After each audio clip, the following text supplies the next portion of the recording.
Glória. Meus irmãos, quero cumprimentá-los com a paz e a graça do Senhor Jesus. Deus abençoe abundantemente, ricamente, a vida de todos vocês, no nome santo do Senhor Jesus Cristo. Vamos abrir as nossas Bíblias na carta escrita pelo apóstolo Paulo aos Coríntios, 1 aos Coríntios, capítulo 2. 1 aos Coríntios, capítulo de número 2, os versículos de 1 a 5.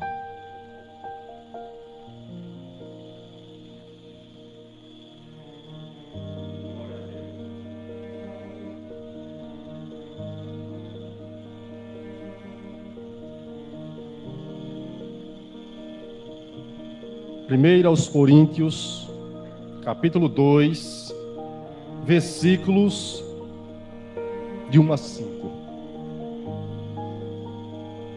Deixa a sua Bíblia aberta. Daqui a pouquinho nós iremos fazer a leitura do texto.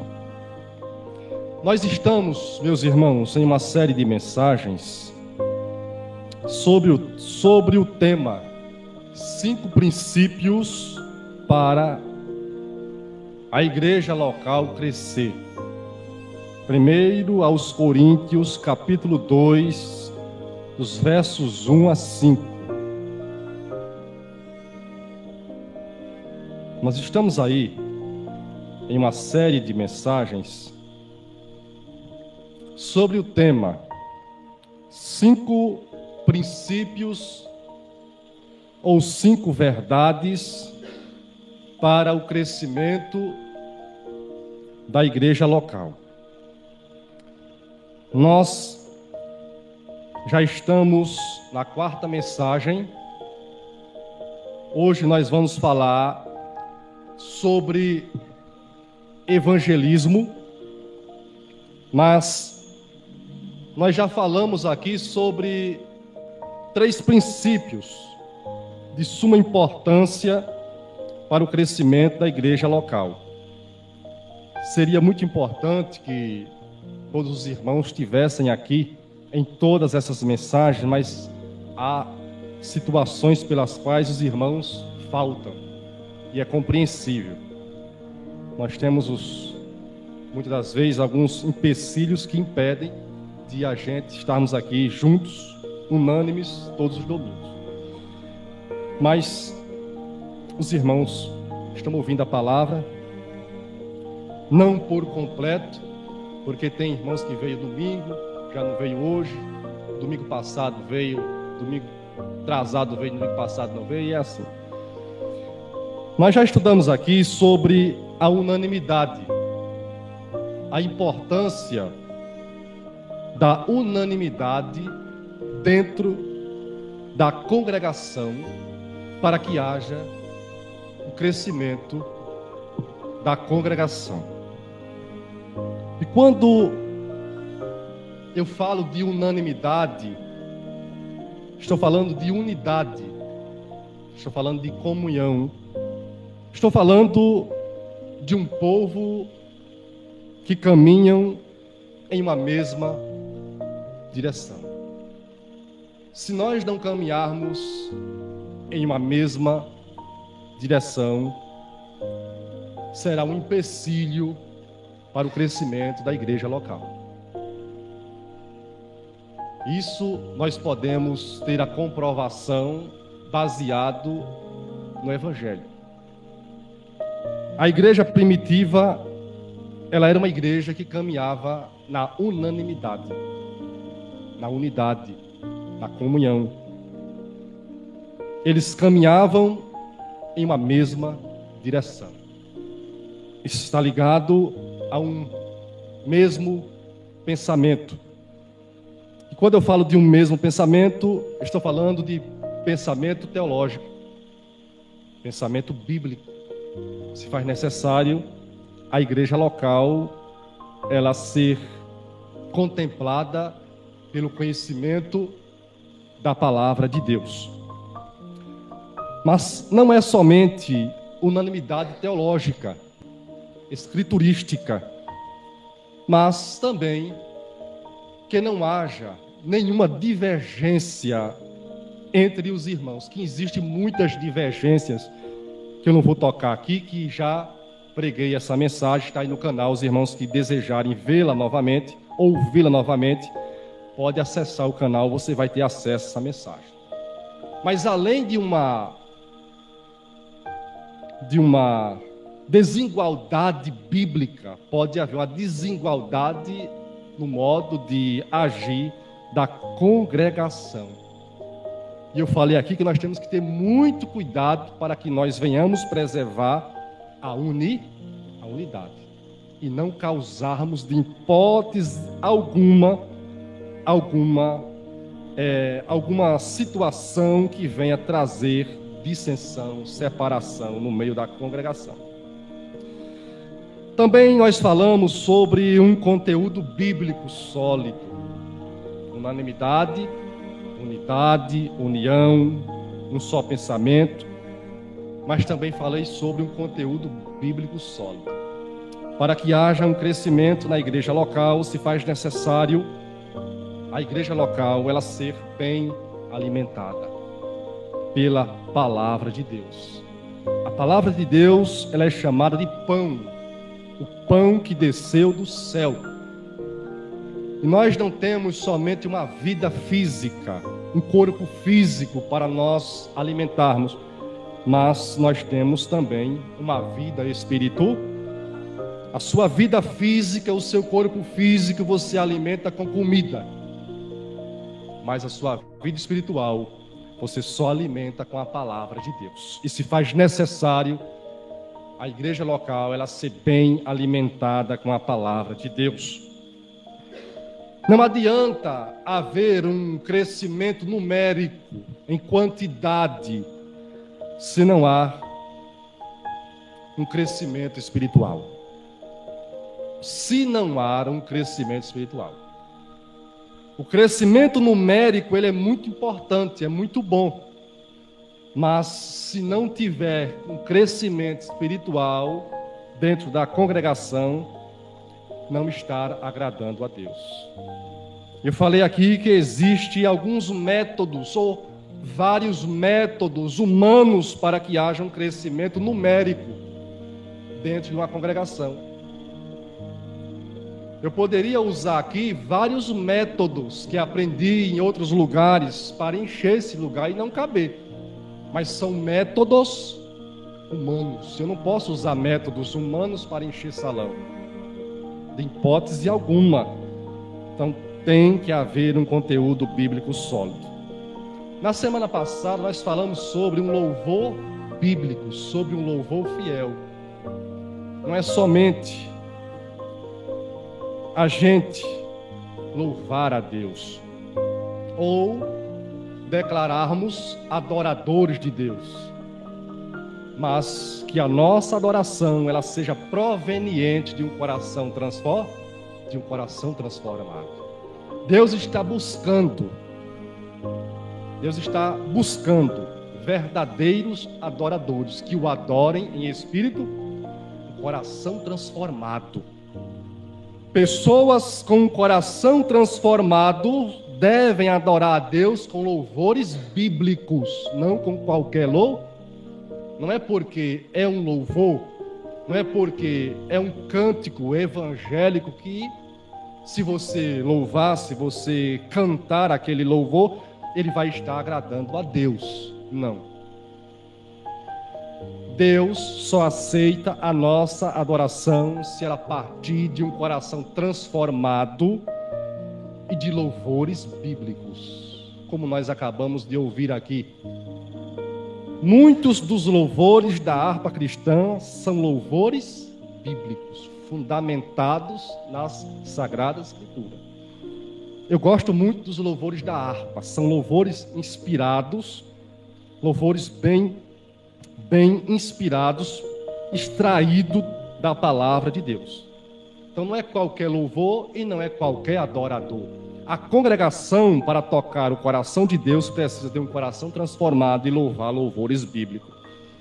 E hoje nós vamos falar um pouco sobre o evangelismo, que é um ponto de suma importância para o crescimento da igreja local. A igreja local, ela tem que se preocupar com essa situação, ou com essa condição, ou com esse passo, com esse princípio, com essa verdade da palavra de Deus, que é o evangelismo. Mas não é qualquer evangelismo. Tem que ser o evangelismo bíblico. Tem que ser o evangelismo fiel. E nessa noite eu vou estar trazendo para vocês algumas verdades bíblicas acerca de um evangelismo fiel, de um evangelismo bíblico, que nós precisamos orar, nós precisamos pensar sobre esse evangelismo, porque é através do evangelismo que a semente, a divina semente da salvação, ela é plantada no coração das pessoas. Por que evangelizar? Evangelizar é você sair por aí lançando a semente nos corações. Evangelizar é isso. Você pega a semente e você sai por aí jogando a semente nos corações das pessoas. Mas não é qualquer semente. É a semente da verdade do Evangelho de Cristo. O evangelismo bíblico fiel é a proclamação centrada na pessoa de Cristo. O evangelismo bíblico, ou o evangelismo, para ser um evangelismo de verdade, ele tem que estar centrado na pessoa do Senhor Jesus. Aquele que proclamar o evangelho, ele tem que proclamar centrado na pessoa do Senhor Jesus Cristo, capacitado pelo Espírito Santo para a salvação de pecadores. Semente ela é lançada, mas quem faz a obra no coração do homem não é aquele que lança a semente, mas é o Espírito Santo. Baseia-se na autoridade das Escrituras Sagradas e é exigido no evangelismo o arrependimento e a fé. Se no evangelismo não houver arrependimento e fé, ou fé e arrependimento, não foi evangelismo. Esses dois elementos, eles são dispensáveis ou indispensáveis no evangelismo. Quando a semente ela é lançada no coração dos homens, o Espírito Santo promove no coração dos homens o arrependimento e a fé, ou a fé e o arrependimento, ou a fé e o arrependimento. Sendo, no caso do evangelismo, sendo uma ordem não somente para os evangelistas, mas para toda a igreja. A ordem de evangelizar, de levar a preciosa mensagem da salvação ao mundo, às pessoas, não é somente para aqueles que são designados ou ordenados para pregar o evangelho, mas para toda a igreja. Toda a igreja deve pregar o evangelho, deve fazer a missão de anunciar a pregação do evangelho com amor, com graça e com grande tremor diante da presença de Deus. Nosso primeiro ponto da nossa mensagem é: o evangelismo deve ser centrado em Jesus Cristo. O evangelismo, ele tem que ser centrado na pessoa de Jesus Cristo. Se não for assim, não adianta você sair por aí para evangelizar. No evangelismo, o foco não é uma denominação e a anunciação das crenças daquela denominação. Ao sairmos para evangelizar, você não deve falar em princípio da denominação pela qual você faz parte. O foco não é a denominação. Porque é uma das coisas que eu tenho visto, ouvido e visto no meio da cristandade. Quando a pessoa sai para evangelizar, ela fala mais da denominação do que de Cristo. Denominação salva alguém? Salva pecador? Quem nunca viu denominação salvar pecador? Eu tenho ouvido e visto pessoas saírem para evangelizar e falar mais das crenças denominacionais que da pessoa de Cristo. Fala mais do pastor, do apóstolo, do bispo, do líder, do que ele acredita ou deixa de acreditar. Fala mais dos escritos daquele líder, dá mais ênfase às escrituras do líder do que às escrituras sagradas. Tem algumas denominações por aí que fala mais dos fundadores da denominação do que da pessoa de Jesus. Eu não vou aqui falar nome de denominações, mas se vocês já têm uma ideia, vocês podem observar. Fala mais dos fundadores e das suas escrituras, dos seus livros, do que da pessoa de Cristo. E está errado. No evangelismo, o foco não é falar de denominações ou de crenças de líderes ou de escrituras de líderes.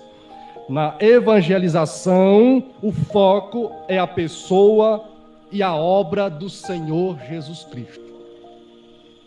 Quem tem que ser anunciada ao mundo é a pessoa e a obra do Senhor Jesus Cristo. Pegue isso aqui, guarde isso aqui no seu coração. Pessoa e a obra do Senhor Jesus Cristo. Vamos ler o texto que eu pedi para vocês abrir? 1 Coríntios, capítulo 2, dos versos 1 a 5, diz assim. Aqui é Paulo escrevendo aos Coríntios, diz o seguinte: e eu, irmãos, quando fui ter convosco, anunciando-vos o testemunho, olha aqui essa palavrinha, anunciando-vos o testemunho de Deus, que é testemunho aqui, significa a pessoa de Jesus, significa o próprio Evangelho, anunciando-vos o testemunho de Deus, não fui com sublimidade de palavras ou de sabedoria. Verso 2: porque nada me propus saber entre vós, senão a Jesus Cristo e este crucificado. Verso 3: e eu estive convosco em fraqueza, em temor e em grande tremor. Verso 4: a minha palavra e a minha pregação não consistiram em palavras persuasivas de sabedoria humana, mas em demonstração de espírito e de poder. O que é que Paulo está falando aqui? Paulo está falando aqui para a igreja ali na cidade de Corinto, a igreja de Deus, o povo de Deus, ali na cidade de Corinto, que quando ele foi, ou quando ele chegou até lá, a cidade de Corinto, para anunciar o evangelho, ele não foi com sublimidade de palavra e de sabedoria humana. Veja bem o que Paulo diz aqui. Quando Paulo chegou na cidade de Corinto, ele não chegou com sublimidade de palavra e de sabedoria humana. O que significa sublimidade de palavra e sabedoria humana? Paulo não usou palavras bonitas para convencer as pessoas para Deus. Até porque palavras de homens, sabedoria de homens, por mais que sejam atrativas, por mais que sejam agradáveis, por mais que sejam bonitas, não pode levar o pecador à fé e ao arrependimento. Por isso que Paulo diz: eu não cheguei até vocês com palavras de sublimidade de palavras de sabedoria humanas. Ou seja, não usei palavras bonitas. Paulo vai dizer, quando eu cheguei até vocês, no versículo 2, porque nada me propus saber entre vós, senão a Jesus Cristo e este crucificado. Qual foi a mensagem que Paulo pregou para a salvação daquele povo na cidade de Corinto? Jesus Cristo e este crucificado. Você sabe o que era pregar Jesus Cristo e este crucificado na cidade de Corinto? Não só na cidade de Corinto, mas começando em Jerusalém. Jerusalém até os confins da terra. Você sabe o que significa pregar Jesus Cristo e este crucificado? Para os judeus era escândalo. Você sair pelas ruas de Jerusalém, suas circunvizinhanças, falando que Jesus morreu, crucificado e ressuscitou ao terceiro dia, para os judeus era um escândalo. Que escândalo é esse? Se a mensagem da cruz para os judeus era um escândalo, então não era uma mensagem atrativa. Então não eram palavras sublimes. Então não era uma mensagem que trazia palavras bonitas, palavras receptíveis. A mensagem da cruz, ela não era receptiva, porque ela trazia escândalo, produzia escândalo aos ouvidos dos judeus e aos ouvidos dos gentios. Pregar Jesus Cristo e este crucificado aos gentios era loucura. Quando Paulo pregou o evangelho aos judeus, os judeus disseram: isso aqui eu não posso aceitar isso aqui. Eu não posso crer nisso aqui. Eles se escandalizaram. Quando Paulo pregou Jesus Cristo e este crucificado aos gentios, o gentio disse: isso aí é loucura. Não tem como eu acreditar nisso aqui. Não tem como eu crer nisso aqui. Não tem como eu aceitar isso aqui. Não tem como eu depositar a minha confiança numa coisa louca dessa. Porque os judeus, ao ouvir a mensagem da salvação, escandalizaram-se, e porque os gentios, ao ouvir a mensagem da salvação, disse: é loucura. Porque não é uma mensagem bonita de ser ouvida, não é simplesmente palavras bonitas. Por isso que Paulo diz: não fui até vocês com sublimidade de palavras de sabedoria de homens, ou seja, não usei palavras bonitas, mas eu usei aquilo que vocês necessitava ouvir. Os pecadores, eles necessitam de ouvir a verdade que os salva dos seus pecados e não aquilo que eles querem ouvir. Agora, o que nós temos ouvido muitas das vezes, visto e ouvido, são pessoas ao sair a evangelizar tentando agradar os pecadores. Quando você chega até uma pessoa e diz: vá até a minha igreja para você ser curado de uma enfermidade, você não está pregando o evangelho. Você não está pregando o evangelho. Pregar o evangelho é o que está aqui, ó: Jesus Cristo e este crucificado. Se você chegar até uma pessoa que tem uma enfermidade e diz: vá até a minha igreja para você ser curado, você não está pregando o evangelho. Você está convidando a pessoa para resolver o quê? Um problema. Se você chegar até uma pessoa que está passando por problemas familiares, no casamento, problemas com filhos, problemas de vícios, problemas financeiros, será qual for o tipo do problema, e você convidar ela para a sua igreja, para o seu culto, e tem os cultos prediletos para isso, os cultos que são preparados para isso. Se você fizer isso, você não está pregando o evangelho. Você está convidando o pecador para resolver um problema. Você vai resolver simplesmente um problema. A pessoa é curada, a pessoa, por exemplo, é curada, Um exemplo, a pessoa é curada, a pessoa é liberta de algum vício, a pessoa ela passa a prosperar, a pessoa ela resolve algum problema familiar, seja lá o que for, a pessoa resolve alguma situação crítica da sua vida e ela acha que está o quê?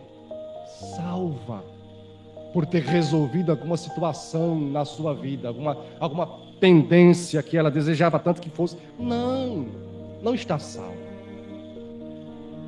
São dezenas de milhares de pessoas que acham que estão salvos e não estão salvos.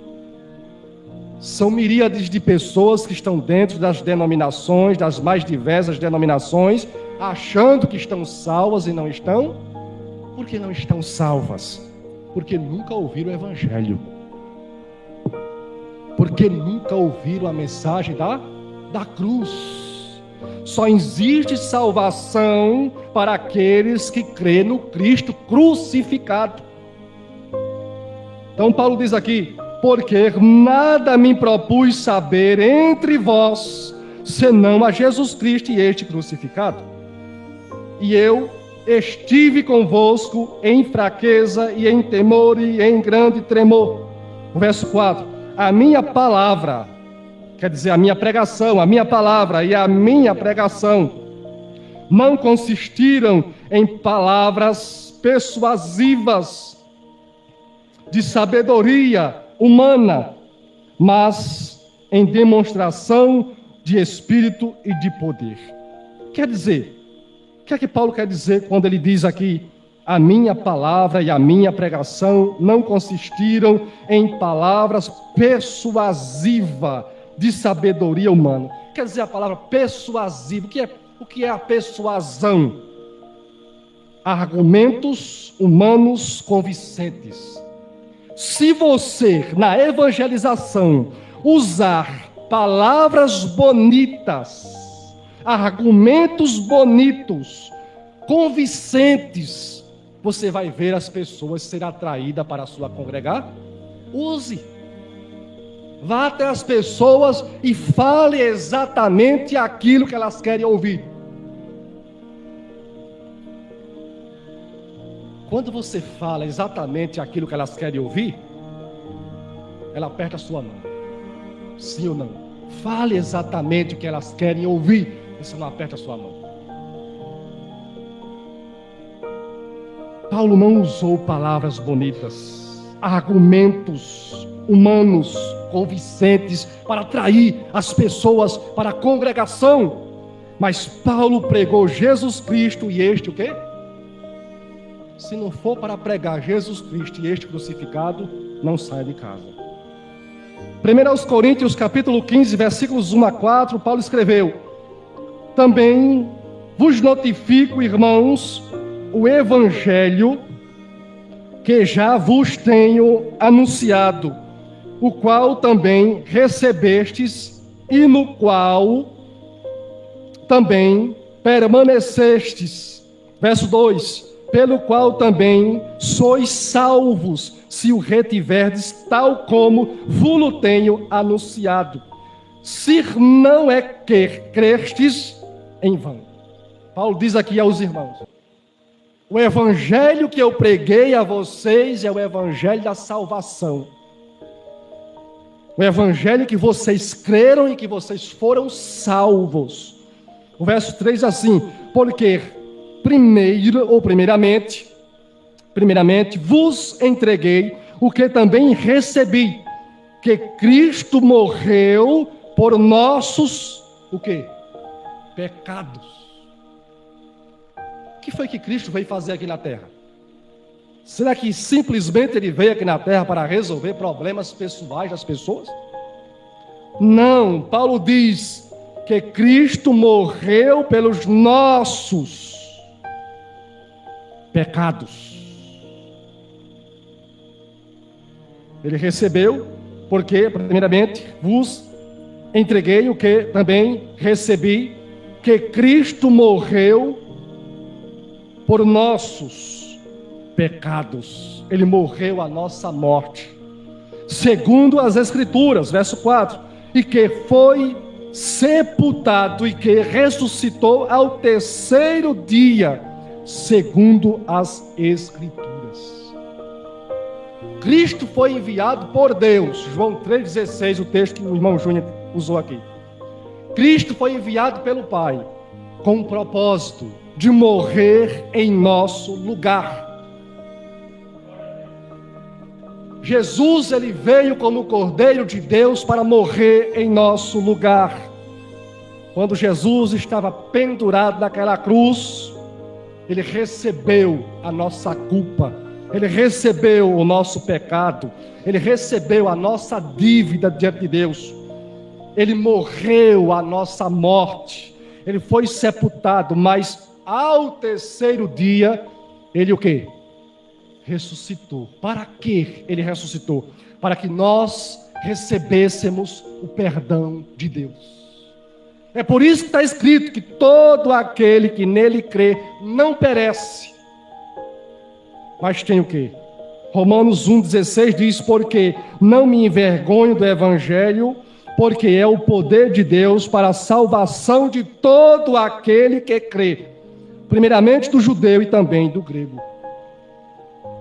Porque o evangelho foi anunciado primeiramente ao judeu, ao povo de Israel. Todo aquele de Israel que creu, recebeu a salvação. Todo aquele do povo gentil que creu, recebeu a salvar. Então, meu irmão, no evangelismo você não pode usar palavras bonitas, palavras que persuadem as pessoas, que atraem os ouvidos das pessoas simplesmente para resolver problemas pessoais. Mas no evangelismo você tem que falar do Cristo que morreu, mas ressuscitou ao terceiro dia para nos dar a vida eterna. No evangelismo há necessidade de arrependimento e fé. No evangelismo há a necessidade de arrependimento e fé. E quando Cristo é pregado, quando o evangelho de Cristo ele é pregado, leva o homem ao arrependimento e à fé. A fé é o arrependimento. Se você evangelizar uma pessoa e essa pessoa ela não depositar a sua fé na pessoa de Cristo, não se arrepender dos seus pecados, esse evangelismo não foi o verdadeiro quê? Evangelismo. Não foi.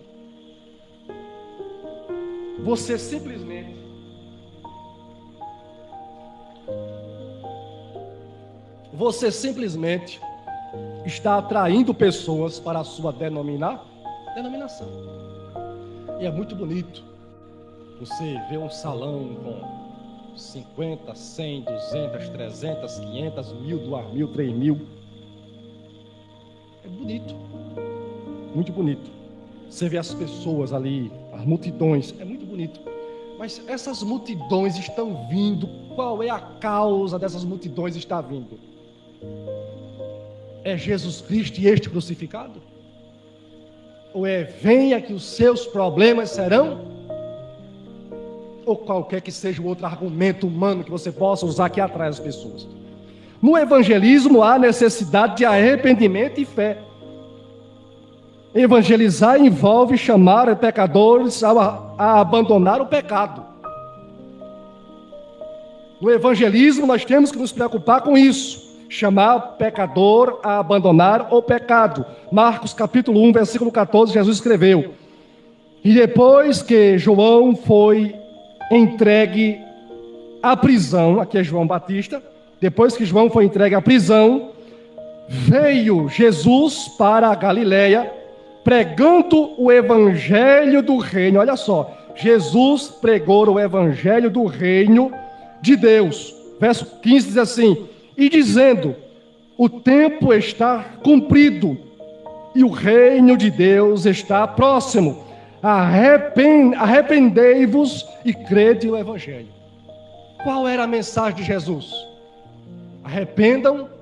Arrependam-se e creiam no evangelho. Jesus, pregador, praticamente ele foi o primeiro pregador do evangelho. Jesus pregou: arrependam-se e creiam no evangelho. Se não houver arrependimento e fé, não há conversão genuína. não há salvação genuína. O evangelismo envolve chamar pecadores a arrependidos e crer em Jesus Cristo, a crer em Jesus Cristo. Vou repetir isso aqui. Evangelismo envolve chamar pecadores arrependidos a crer em Jesus Cristo. João 6,36 diz assim: aquele que crer no Filho tem a vida eterna, mas aquele que não crê no Filho não verá a vida, mas a ira de Deus sobre ele permanecerá.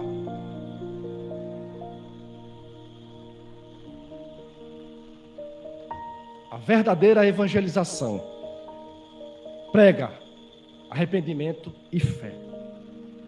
Leva o homem a crer em Jesus Cristo, e somente em Jesus Cristo, e mais ninguém, e a arrepender-se dos seus pecados, a abandonar os seus pecados. Aquele que crê no Filho tem vida eterna. Aquele que rejeitar o Filho não verá a vida, mas a ira de Deus permanece sobre ele. Se eu disser para você, irmãos que está aqui presente, irmãos pelo canal, se eu disser para você que existe centenas de pessoas dentro das denominações que ainda estão debaixo da ira de Deus. Jesus Cristo, ele veio para nos livrar da ira de Deus. Ele não veio aqui, repito, para resolver simplesmente os nossos problemas pessoais, irmãos. Ele veio para nos livrar de Deus. Jesus foi enviado por Deus para nos livrar da ira de Deus. Não foi para nos livrar de uma enfermidade, nos livrar de um problema financeiro, de um problema sentimental, de um problema familiar, ou de qualquer que seja o outro problema que venhamos estar passando ou enfrentando. Ele veio para nos salvar da ira futura. Você sabia que o dia vai chegar em que o caldeirão da ira de Deus vai ser derramado sobre aqueles que rejeitaram o seu Filho? É o que está aqui escrito. Aquele que crê no Filho tem vida eterna, mas aquele que não crê no Filho não verá a vida. O que é não ver a vida? Não ver a vida é sofrer o dano da segunda morte, é a ira de Deus sobre a pessoa. Então, no evangelismo, nós temos que anunciar Jesus Cristo e este crucificado. A fé e o arrependimento são inseparáveis na pregação do evangelho. Repito, a fé e o arrependimento são inseparáveis na pregação do evangelho. Arrependimento e fé correm simultaneamente na conversão. Não há fé verdadeira sem arrependimento. Se você diz que tem fé, você tem que se arrepender dos seus pecados e abandoná-los. Se você diz que tem fé, mas não se arrepende dos seus pecados, nem abandona os seus pecados, você não tem uma fé genuína. Evangelizar é ser fiel na pregação da palavra de Deus. É ser fiel na pregação do Evangelho de Deus. 2 Timóteo capítulo 4, os versos 1 a 5 diz, Paulo diz a Timóteo: pregue a palavra a tempo e fora de tempo, corrija, insista na pregação com paciência, porque virá dia, virá tempo em que as pessoas não suportarão a sã doutrina, mas segundo as suas concupiscências, levantarão os seus próprios líderes para que eles falem aquilo que eles querem ouvir. Esse tempo já chegou. As pessoas não querem mais ouvir a verdade do Evangelho, mas as pessoas levantam os seus próprios líderes para falar aquilo que elas querem ouvir. Se você conhece o Evangelho, você já consegue imaginar, a pensar sobre isso.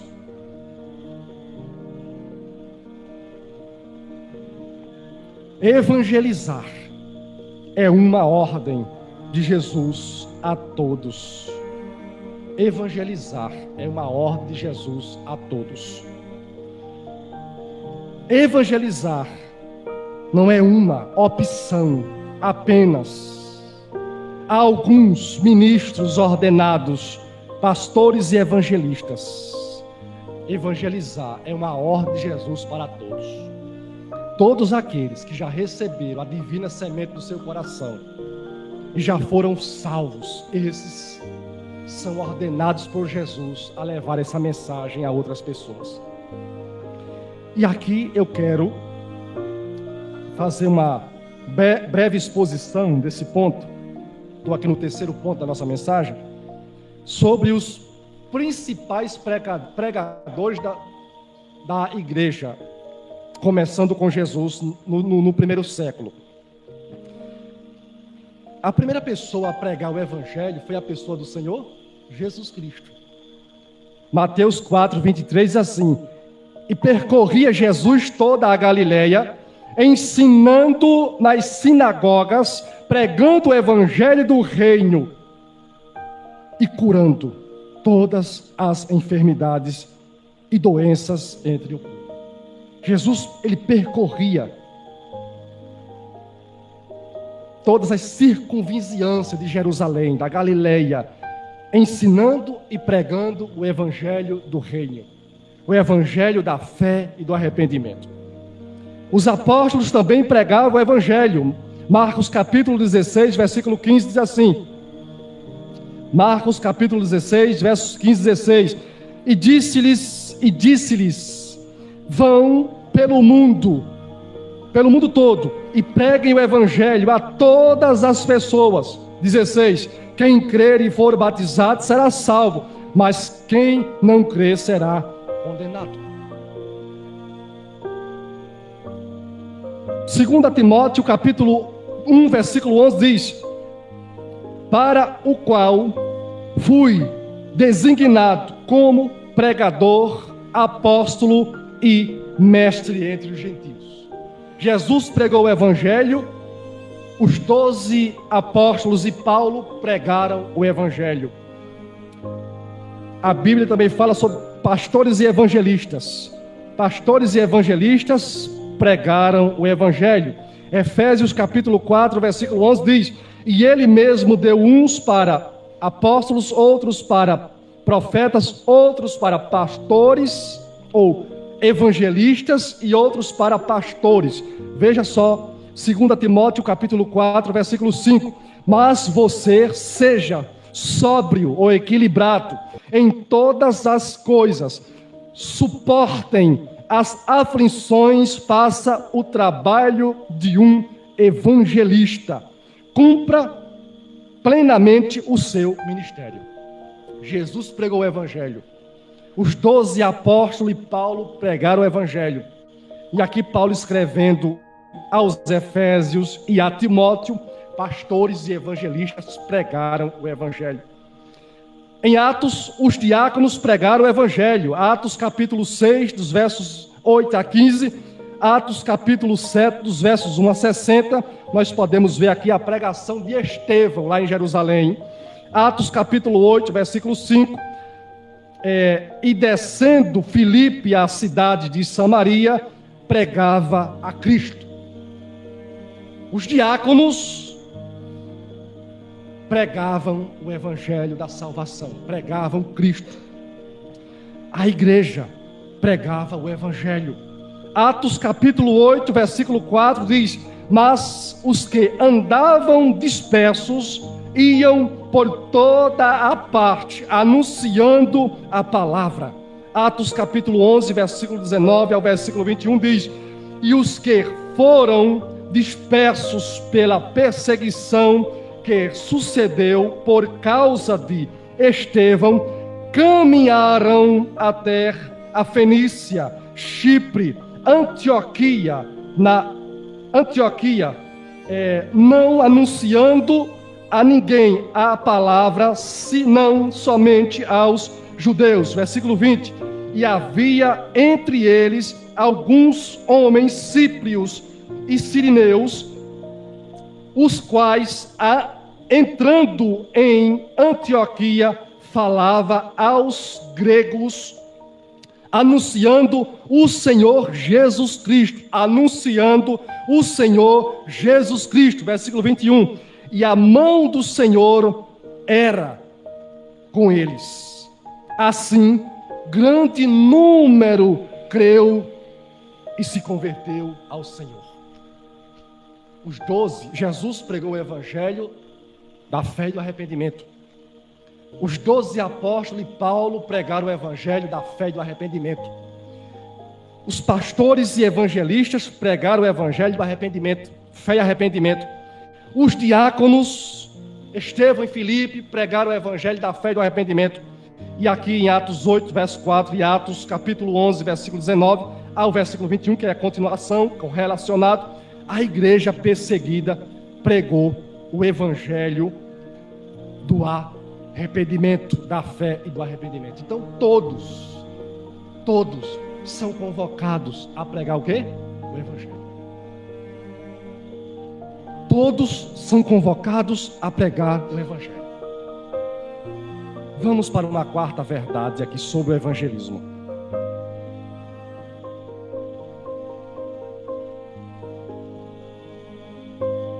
A evangelização deve ser feita com amor e compaixão pelos pecadores perdidos.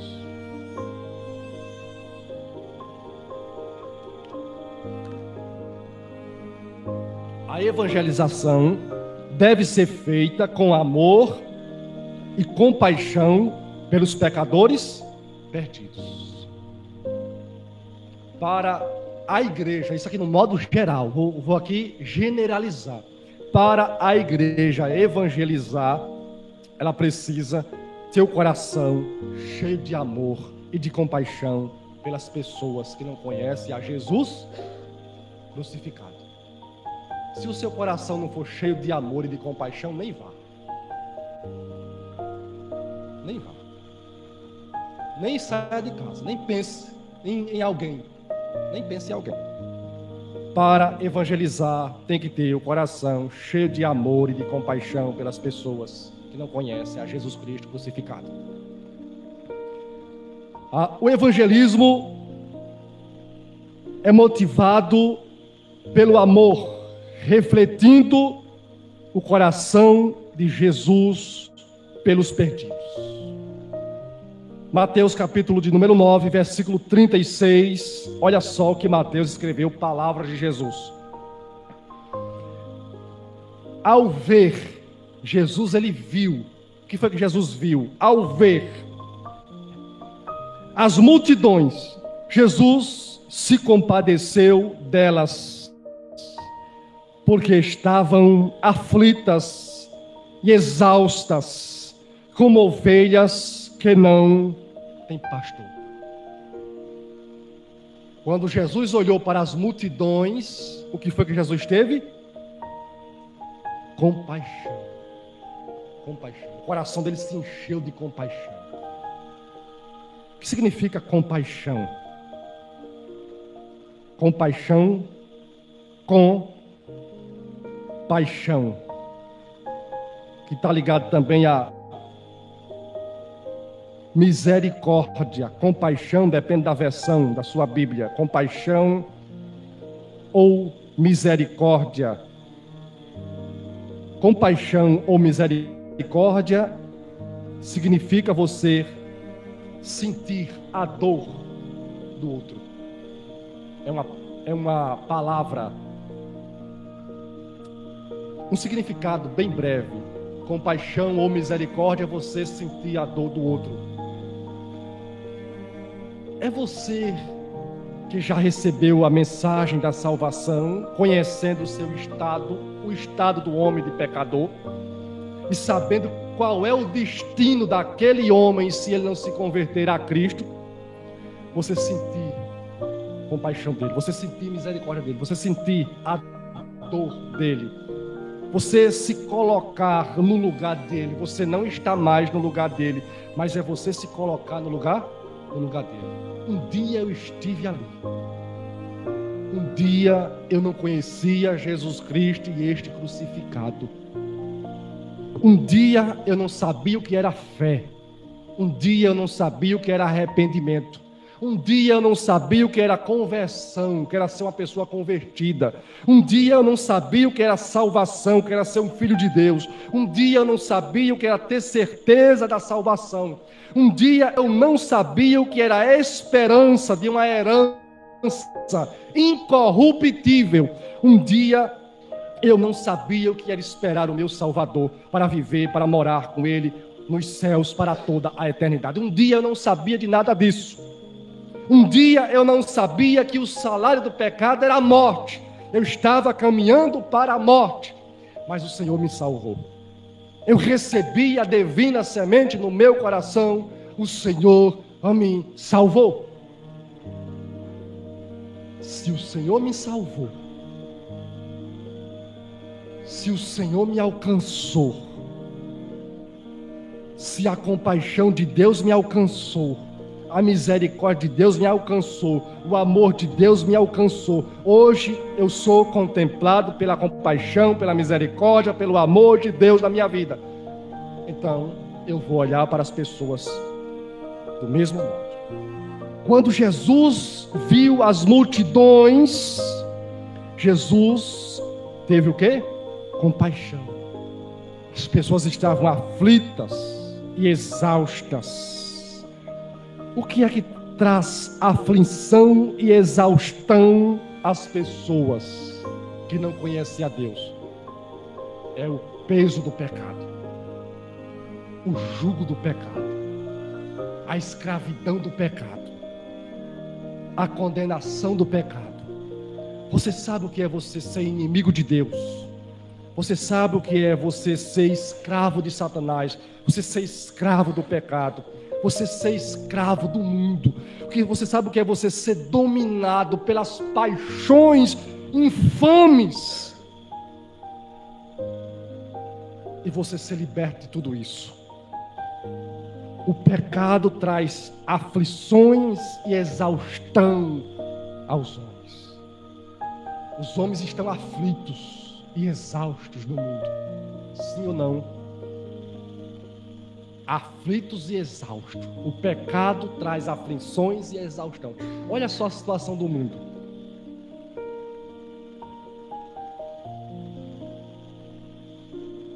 Para evangelizar, meu coração tem que ser cheio de amor e de compaixão.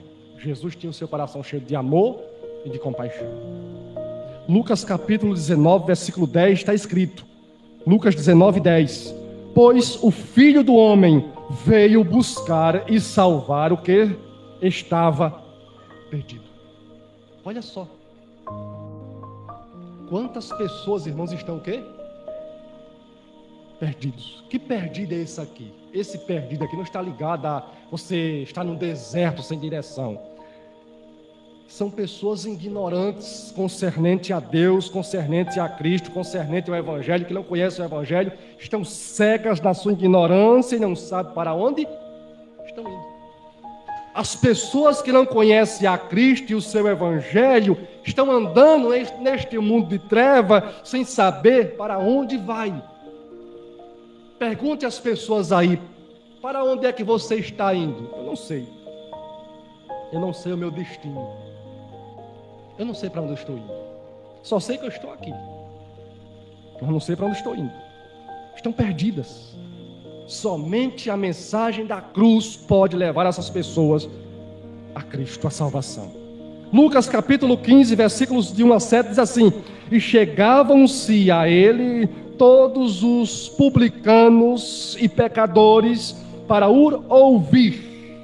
E aqui eu quero trazer algo muito importante para os irmãos. E chegavam-se a ele aqui é Jesus, e chegavam-se a ele, a Jesus, todos os publicanos e pecadores para o ouvir. Guarde isso aqui. Verso 2. E os fariseus e os escribas murmuravam, dizendo: Este recebe pecadores e come com eles. Verso 3. E ele lhes propôs esta parábola, dizendo, verso 4, que homem dentre vós, tendo 100 ovelhas e perdendo uma delas, não deixa no deserto as 99 e não vai após a perdida, até que venha a achá-la. Verso 5, e achando-a, a põe sobre os seus ombros. Verso 6, então, chegando à casa, convoca os amigos e vizinhos, dizendo-lhes, alegrai-vos comigo, porque já achei a minha ovelha perdida. Verso 7, digo-vos que assim haverá mais alegria no céu por um pecador que se arrepende, mais do que por 99 justos que não necessitam de arrependimento. Os escribas e os fariseus começaram a murmurar porque Jesus comia e bebia com os publicanos, com os pecadores. Os escribas e os fariseus, ou os fariseus e os escribas, diziam: o que é que ele está fazendo ali? Assentado com os publicanos e com os pecadores? Quem eram os publicanos? Os cobradores de impostos, ladrões. Eles roubavam o povo de Israel, mandado do Império Romano, dos imperadores romanos. Eram cobradores de impostos, ladrões. E os pecadores são as pessoas pecadoras. Aí os escribas e os fariseus diziam: olha só, aonde é que ele está sentado? Junto dos publicanos e dos pecadores. E aqui eu quero trazer uma lição importante para nós. Qual é a importância de nós termos amigos pecadores? Qual é a importância de você ter amigos pecadores? Você tem a oportunidade de semear a semente em seus corações. Olha o que diz o versículo de número 1. Não é errado você ter amigos pecadores. Veja só o que eu quero dizer aqui. Lucas 15, verso 1 diz assim, ó: e chegavam-se a ele todos os publicanos e pecadores, para o ouvir. Agora, o que é que Jesus falava para os publicanos e os pecadores? Era qualquer coisa? Não. Jesus pregava o evangelho do reino. Jesus levava os publicanos e os pecadores à fé e ao arrepender. É para que serve os pecadores da sua vida. Você é um cristão? Você é um crente? E você tem amigos pecadores? Leve Jesus Cristo crucificado a eles. Pregue Jesus Cristo a eles. Leve essas pessoas à fé em Jesus Cristo e ao arrependimento, a abandonarem os seus pecados, a conversão a Deus. Mas sabe qual é o problema? É nós termos amigos que não conhecem a Deus, que não conhecem o Evangelho, que não conhecem a Cristo, e a gente batermos papos com essas pessoas, assuntos que não tem nada a ver com o Evangelho, e ali na conversa ele começa o quê? A lançar as sementes do mundo no seu coração. Os pecadores também têm sementes, sim ou não? Sim. Se os cristãos têm uma semente, que é o Evangelho, que é Cristo, para lançar no coração dos pecadores, os pecadores também têm a sua semente para lançar no nosso coração, para nos contaminar. Salmo de número 1, versículo 1 e 2 diz assim: bem-aventurado o homem que não anda segundo o quê? O conselho de quem? Os ímpios também têm uma semente, um conselho, uma mensagem, uma pregação, uma anunciação. Bem-aventurado o homem que não anda segundo o conselho dos ímpios, nem se detém no caminho dos pecadores, nem se assenta na roda dos escarnecedores. Antes, tem o seu prazer na palavra de Deus, e na sua palavra medita de dia e de noite. Você não pode dar ouvido ao conselho dos ímpios. Se você tem amigo ímpio, pecador, que não conhece a Deus, que não conhece a fé, não conhece o arrependimento, não conhece a Cristo, pregue Cristo para eles. Porque o texto vai dizer aqui no verso 7: digo-vos que assim haverá mais alegria no céu por um pecador que se arrepende, mais do que por 99 justos que não necessita de quê? De arrependimento. Quando uma pessoa ouve o Evangelho e crê em Jesus Cristo, e se arrepende dos seus pecados, se converte a Deus, a Cristo, a alegria na onde? A alegria no céu. Mateus capítulo 9, versículo 13 está escrito: ide, porém, e aprendei o que significa misericórdia quero, e não sacrifício, porque eu não vim a chamar os justos, mas os pecadores ao quê? Ao arrependimento. Então, para nós evangelizarmos, nós precisamos, irmãos, ter o nosso coração cheio de amor e de compaixão. Aproveite a oportunidade que você tem, ou que você venha a ter, quando você estiver conversando com as pessoas que não conhecem a Cristo.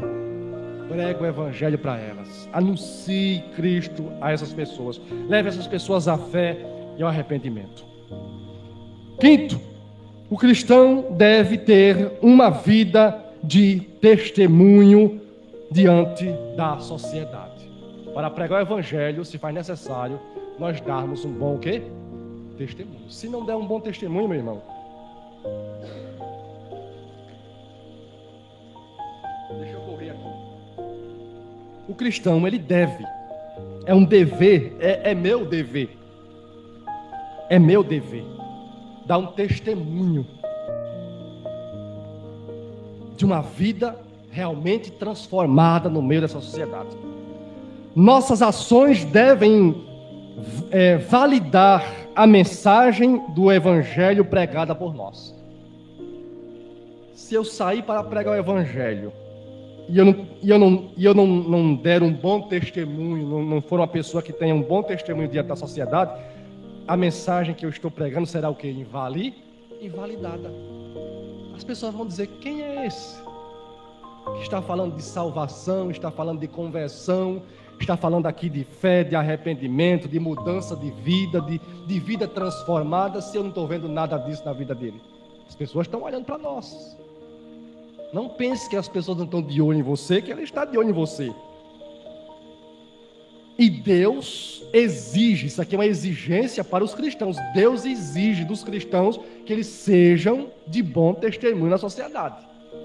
Ah, mas eu não tenho nada a ver com ninguém que suba aqui. Não, se você é um cristão, você tem a ver, sim.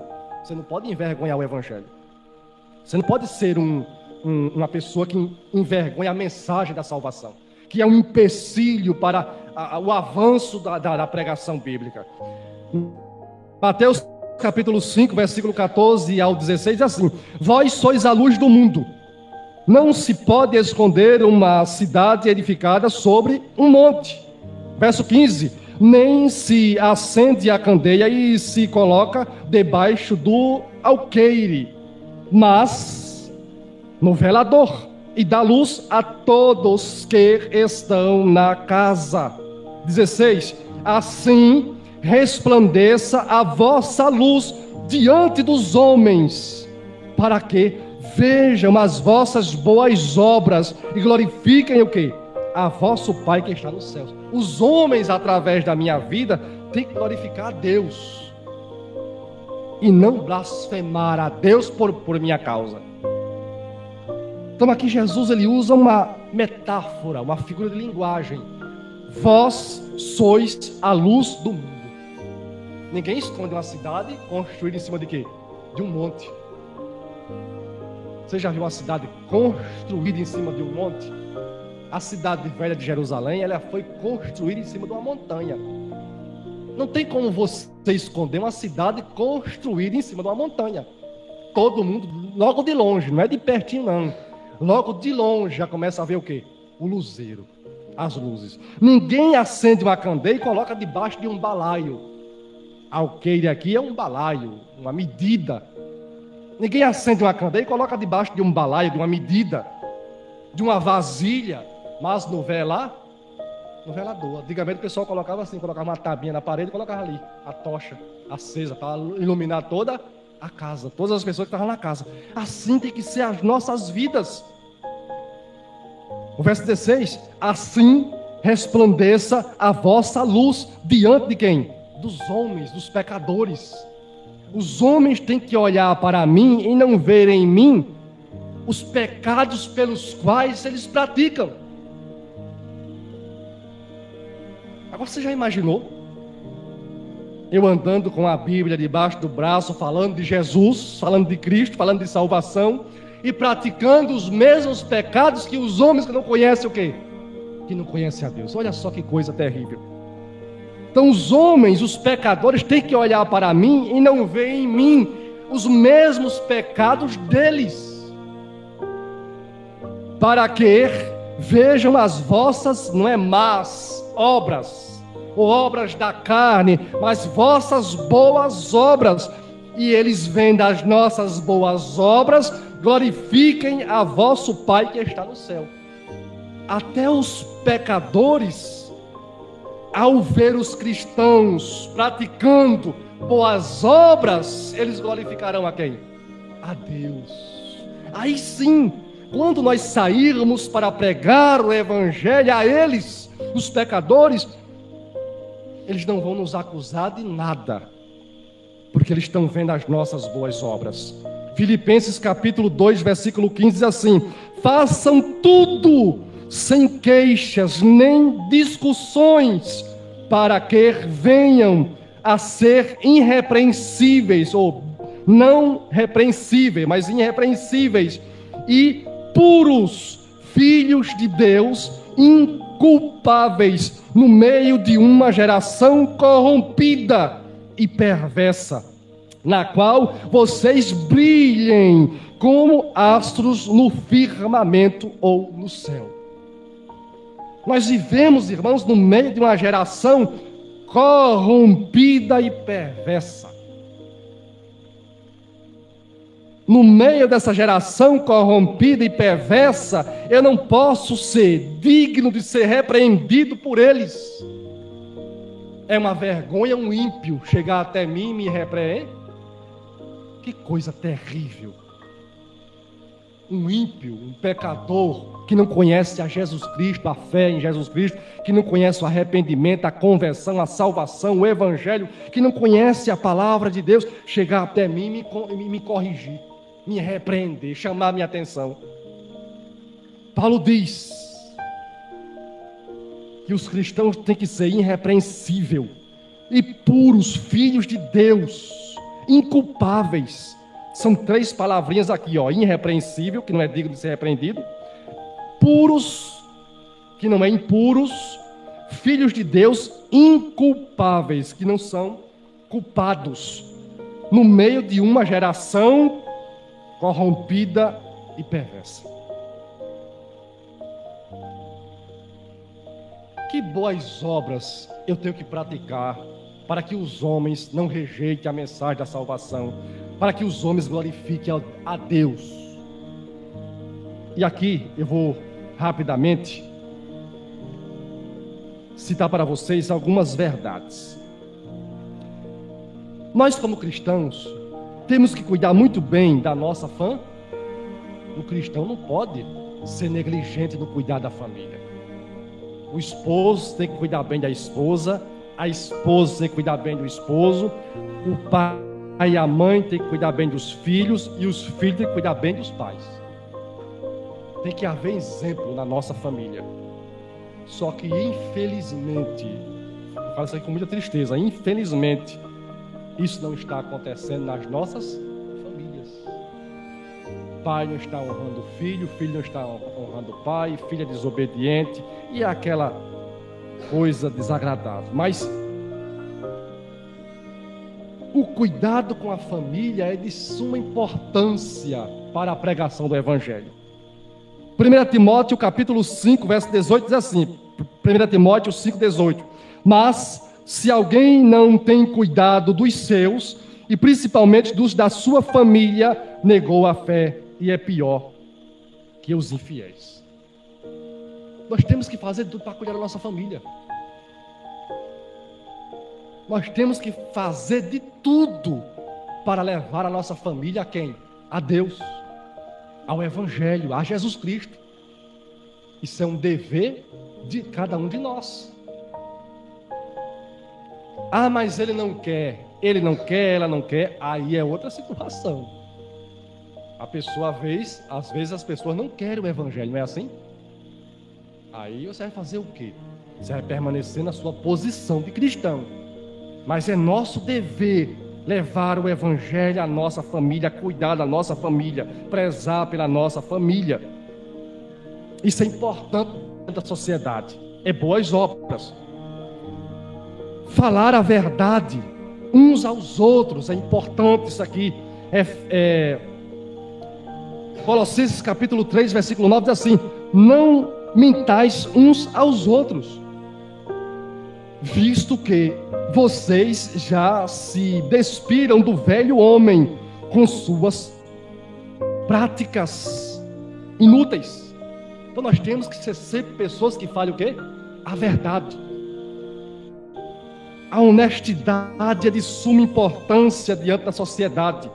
Provérbios capítulo 16, versículo 8 diz assim: é melhor ter pouco e ser justo que ser rico e desonesto. A honestidade é de suma importância diante de quê? Da sociedade.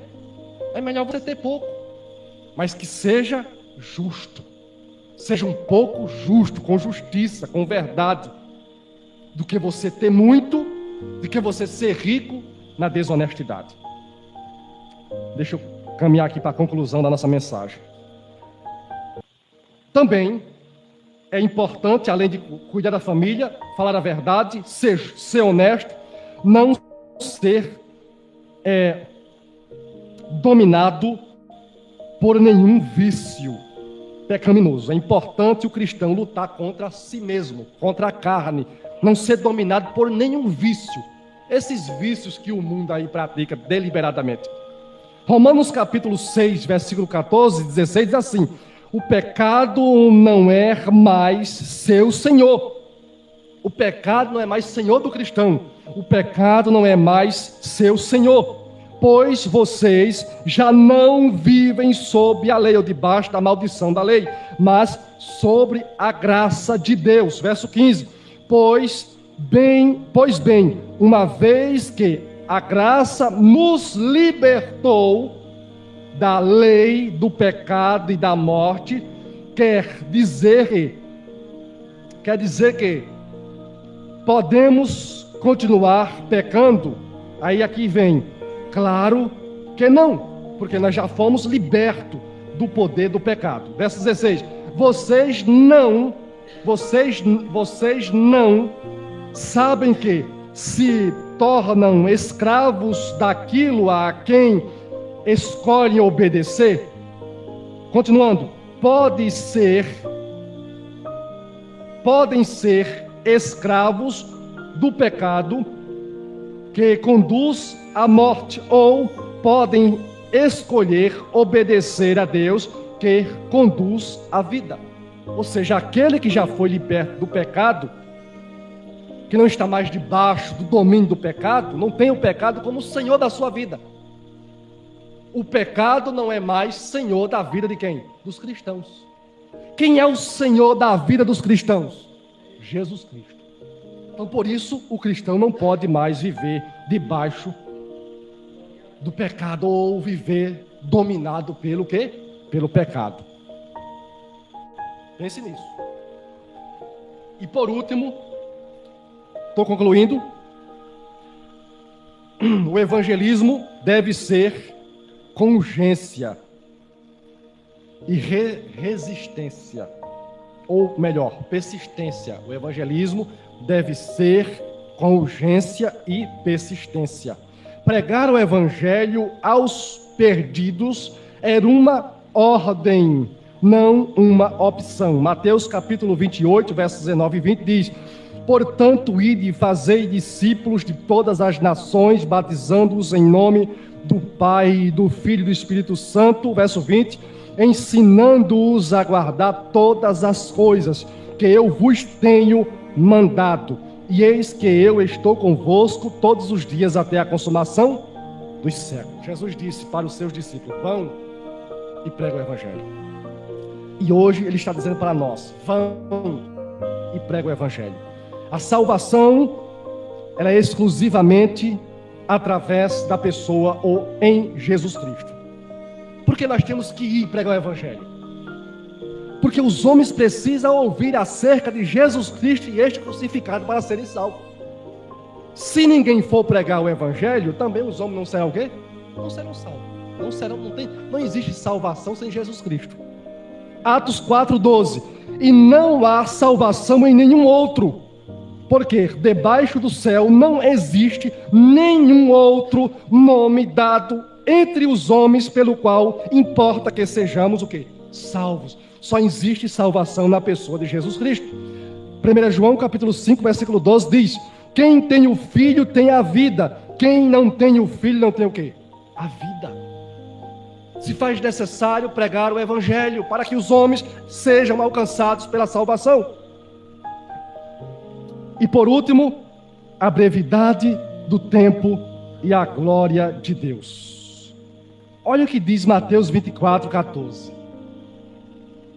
Sobre a brevidade do tempo e a glória de Deus. Olha o que diz Mateus 24:14. Então aparecerá, ou melhor, 24:14, Mateus 24:14. E este evangelho do reino será pregado em todo o mundo, em testemunho a todas as nações, e então virá o fim. Quanto mais o evangelho é pregado, e quanto mais as pessoas se convertem a Cristo, mais próximo fica de Cristo vir buscar a sua igreja.